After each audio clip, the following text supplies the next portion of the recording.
Hello, hello. I apologize. I wasn't here Friday, Saturday, or Sunday because, well, went to Prescott for the Halloween trick-or-treating situation. And man, last week something's trying to come through.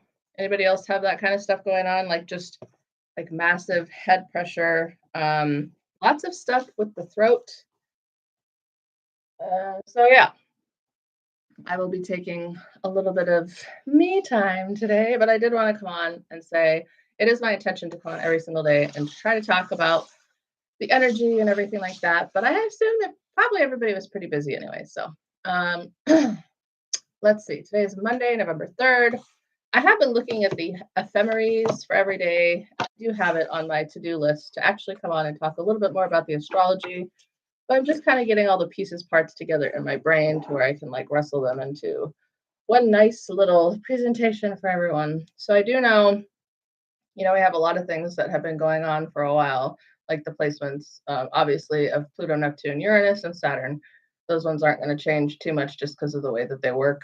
And of course, Neptune, Uranus, and Saturn are all retrograde.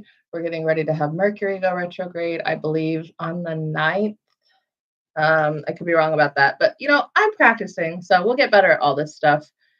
So the moon right now is in Aries, Mercury is in Sagittarius, the sun is in Scorpio, Venus in Libra, Mars is also in Scorpio. So pretty much a conjunction between Venus. Oh, excuse me. Scratch that. Uh, Venus is in Libra, Mars is in Scorpio. Jupiter is at 25 Cancer. Of course, Chiron is always retrograde. Or excuse me, not always retrograde, but Chiron is retrograde right now as well at 24 of Aries.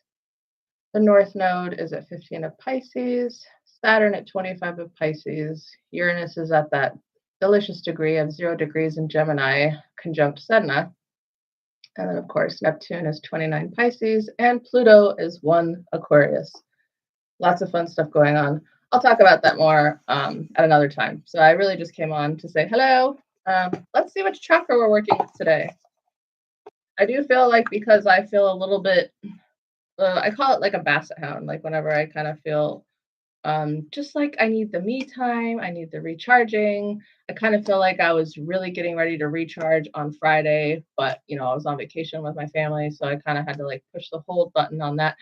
So in fact, maybe that's what a lot of other people were feeling too. Did anybody feel like you had something come up Thursday or Friday that you really wanted to address, and then it was kind of like, hold please, you got in the elevator and you listened to the elevator music, and then you had other things come up that were more pressing and more urgent, or whatever you want to call it, you know. And today, it almost seems not like a limit. It kind of really feels like we're on pause or we're on hold, and it's almost like um, you're getting ready to step 2 rungs up on the ladder, or maybe even 3. And one of the reasons you were going to skip ahead 3 is because one of the rungs was missing or broken. And now you're realizing, no, I need to go back and I need to readdress this situation. Maybe it was like a trigger that came up. Maybe it was something about your nervous system. And I guess for whatever reason, I'm being called to mention this. Like, so does anybody else have kind of like a phobia, right? I don't think of myself as someone who necessarily has a phobia, but we were staying at this historic hotel, and they have a really old elevator, and we only had to go up 2 teeny flights of stairs to get to our room. So I think we just did it because like when in Rome, right? And it's so old that like one of the employees actually has to operate it. And while we were in it, um, it got stuck between floors, and the lady actually said outside that it got stuck. And I a little bit had this moment where like my brain went completely black and I was like terrified for just a moment. So I don't know why I'm telling you guys this. Maybe somebody out there has something similar. Maybe it's because the work is never done and the work isn't always the same. So like a trigger doesn't always come from like another person. a trigger doesn't always come from, you know, I don't know how to explain it. It's like there's a different degree of triggers, right? Like if someone says something to me that's mean, or like I held the door for someone and I went out of my way to do it and they didn't say thank you, like that could be considered a trigger. But then when you look at something like this where like I haven't felt like that since I was little. So I feel like that is a huge invitation to go back into your mindscape, perhaps do like a visualization of some sort and really go back to, why do I think that started? Does it belong to me? I'm going to tell you right now that I know that it doesn't belong to me, that I feel like it has an ancestral tie. So, where in my ancestry was there some type of a situation where, or even perhaps a past life, I guess you could say, right? Even though we know that everything's happening at the same time, it just depends on where we check in um, from a quantum perspective, right? But it didn't feel like me. It felt like a foreign invader came in my mindscape and like shut my brain down. So it almost makes you wonder, right? Because that's what trauma does. It kind of shuts us off from ourselves. So we have every invitation when something like that happens to find a safe space for ourselves. And another thing that's worth mentioning is not everybody around you is always going to understand those types of things, because like until you are met with something that deeply triggers you, whether it's being claustrophobic, being afraid of heights, some people are terribly afraid of water.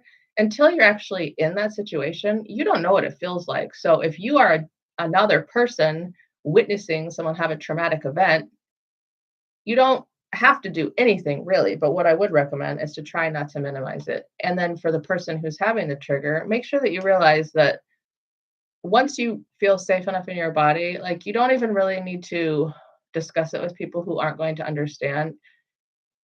You can keep it private. You can keep it not secret, but you can keep it private because it belongs to you. It's a message for you. And the more you're seeking external validation or trying to get other people to understand you, you're actually like abandoning yourself. So just stay within yourself.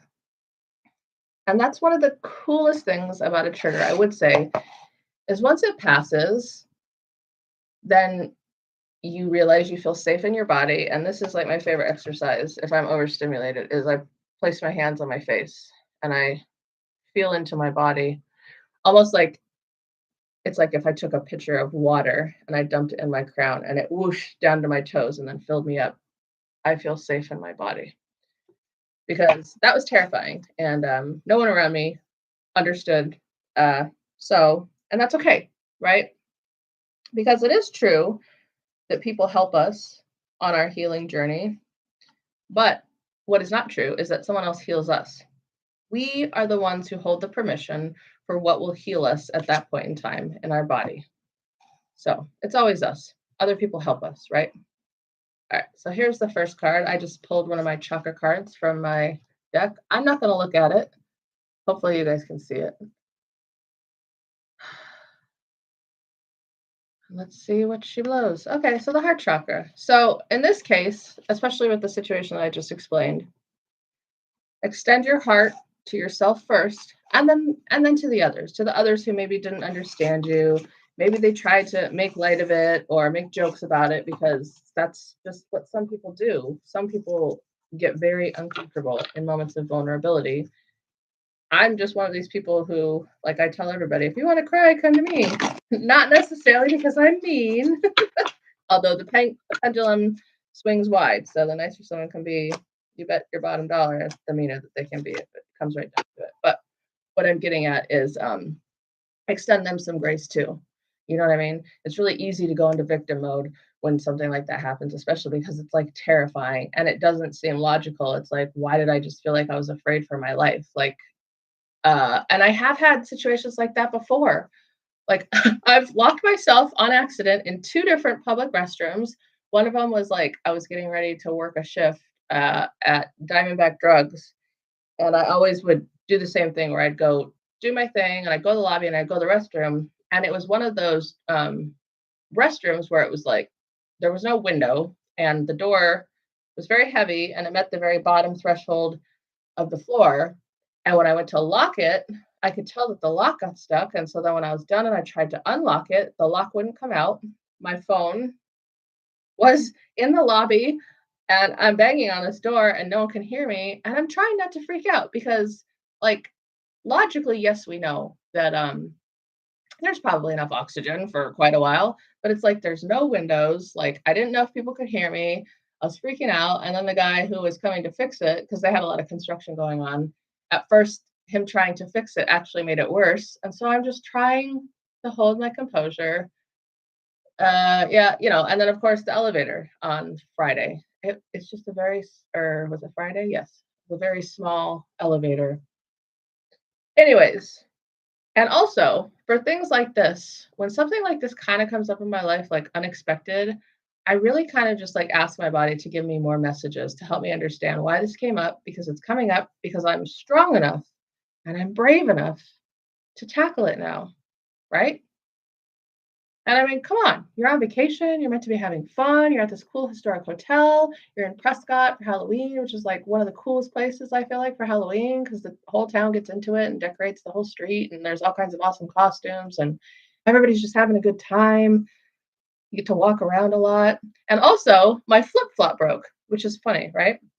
My friend Jesse actually introduced me to this notion that when things start to break, it's an invitation for new things to come in, because it's like how many times in life when something broke, how are we like, oh man, that's a bad omen or whatever, which I don't look at the world like that. But no, it's like that quote, every heart breaks to let more light in.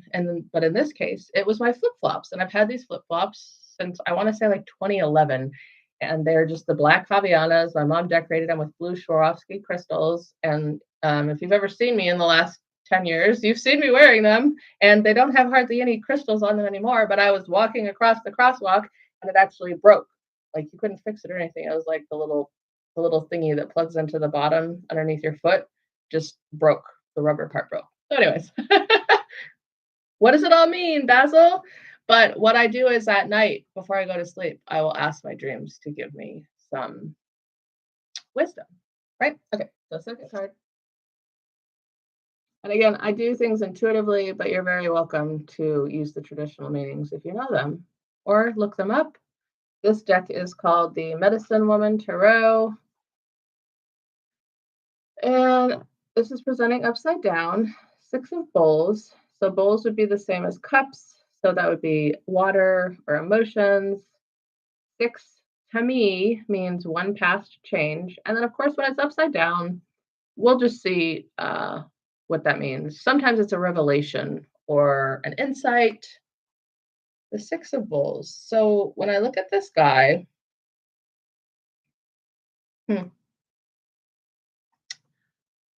let's look at him. The first thing that I notice when I'm looking at this card, especially for the energy of right now, is he looks solemn. He almost looks sad. And then when you look at his heart center, there's a woman there, a mom, a wife, a friend. But then you look at his spirit guides, which I feel like are being revealed by the 2 dolphins on each side. And then he has the sun behind him. And I almost hear like that Annie song, the sun will come out tomorrow. So I think this has to do with victim mode. And guys, it's going to happen throughout your whole life. And when I say victim mode, I mean like, poor me. And absolutely, there are so many reasons why, yes, you can feel sorry for yourself. And it's okay. It's part of the deal, especially like when an emotion's washing through, or, for the few minutes in the elevator when I felt completely misunderstood and I was terrified. I went into the little, like the Robin Hood dude. I went into the little like poor Brookie mode. I feel like this means that, but it also means something else. It means like, where are you focused on what can't change? Where are you focused on the bad? Where are you focused on the weaknesses? Where are you focused on, like, basically,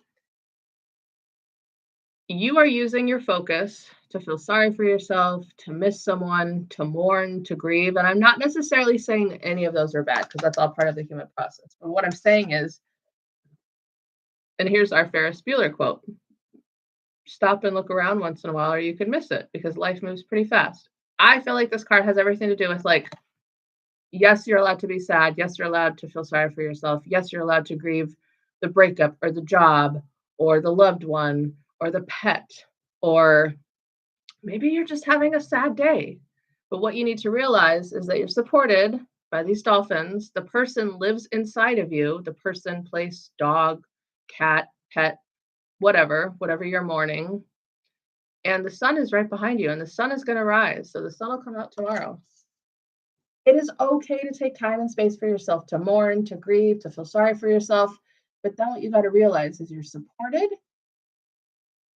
and you might be missing something.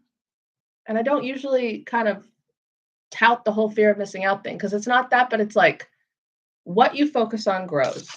So if you're focusing on feeling sorry for yourself, if you're focusing on being sad, and again, I'm not saying don't take the time and do that, but I'm just saying don't let, you know, opportunities pass you by. Realize that this person, place, or space that you're mourning still lives within you. And if it's something to do with like some type of a trigger or something like that, be gentle with yourself. But also keep your head up because this person's head is down. Keep your head up. Let the emotions flow through you. Know that everything really is temporary. Everything is temporary and it's also forever. But what I'm saying is shift your focus just a little bit and maybe even do that like Abraham Hicks thing where you look at the Hawkins scale and you just go up one, and I don't know where it is in all my papers. But, just baby steps, just feel a little bit better and a little bit better and a little bit better. And you know what helps you feel better? A nap. You know what helps you feel better? Watching something funny. You know what helps you feel better? Being outside in nature. You know what helps you feel better? Being around animals. All right, so I'm going to do one more. And we'll do a Galactic Heritage card. And yeah. Also, happy November since I missed you guys on Saturday and Sunday. Hope everybody had a great Halloween.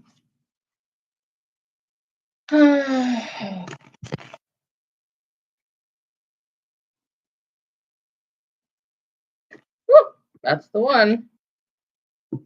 I can't tell you for sure if this one's meant to be upside down or not because it flipped out so fast, but we're just going to take it like this. So the Pleiades, the past, 3 + 9 is 12 or 3. So to me, when I think of 12, I think of mirror work, but it could also be 3. Imbalance and positive polarity. Interesting. So I feel like there's a person, place, or scenario that you are seeing with rose-colored glasses. Everything has 2 sides, right? What is it? The inside that is solemn and the outside that is ridiculous or something like this. I think it's like Olive Schreiber who said that.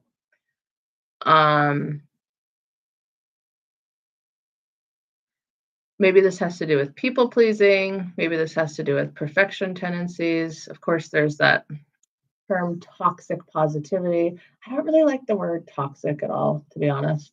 I don't know why. But where are you kind of putting, this is what it is. Where are you putting a person, place, or situation on a pedestal? And what the heck, guys, we're going to just draw one more because, I don't know, I just feel like it. And we're actually going to draw from Ask and It Is Given. Open up your heart, not only to others, but also to yourself. It's okay to be solemn and to, keep to yourself and mourn and grieve and feel your feelings and investigate your triggers. But just don't forget to look up, right? For example, for me, if I was looking down the whole time working on my work and not looking up, I would never see all my bird friends that come visit me at this window. And a lot of different birds come visit me at this window. Lately, it's been 2 different hummingbirds. Um, so just look up, and also chin up. My mom used to say it to me when I was little, and I never really understood it. But there's something about when you put your chin up and you hold your head up high, it lifts your heart center, and then you can, remember to beam that love out of your heart center. All right, and here's our last card for the day. Do-do-do-do-do. Yeah. So maybe the person, place, or situation that you're putting on a pedestal has something to do with like feeling like being complete or feeling good is beyond you. So just make it a little bit more simple. So you've heard the whole thing about what do you want to manifest? Oh well, I want to manifest physical abundance. But why? Because I want to be free. I want to claim my sovereignty.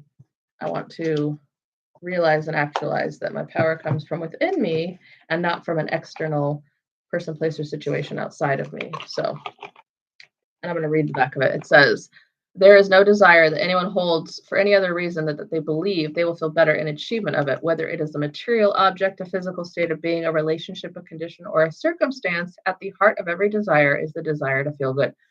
So I say, start with feeling good. Because if you say, oh, I will be happy when, I will feel good when, I will start my life when, no. Feel good first, because it's the feeling good that allows everything that's wanting to come to you. And everything that you want also wants you. And it's a 5.